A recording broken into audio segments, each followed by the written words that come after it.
بسم اللہ الرحمن الرحیم۔ السلام علیکم معزز سامعین، آج کا وظیفہ یہ ہے کہ جو انسان رزق کی تنگی کا شکار ہو اور وہ چاہتا ہو اس کی رزق میں بے پناہ اضافہ ہو جائے اور وہ بے حد غنی ہو جائے، امیر ہو جائے، تو اس کو چاہیے روزانہ بعد نماز فجر صرف 7 مرتبہ یہ درود پاک پڑھے اور پھر اللہ پاک سے دعا بھی کرے۔ انشاءاللہ رزق کی تنگی کا خاتمہ ہوگا اور رزق میں بے پناہ اضافہ ہوگا۔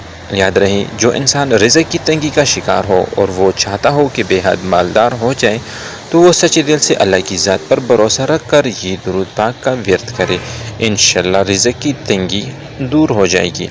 اور وہ ورد درود پاک کا ہے درود تاج۔ فجر کی نماز کے بعد 7 مرتبہ پابندی سے درود تاج پڑھیں، انشاءاللہ رزق کی تنگی دور ہو جائے گی۔ اللہ تعالیٰ بے شمار رزق عطا فرمائیں گے۔ اس وظیفے کے لیے 5 وقت کی نماز کی پابندی بھی لازمی ہے، ورنہ وظیفہ اثر نہیں کرے گا۔ اور حسب توفیق صدقہ بھی کرتے رہیں۔ اور دوستو، اچھی بات کو شیئر کرنا بھی صدقہ جاریہ ہے۔ آج کا عمل پسند آیا ہو تو لازمی شیئر کریں۔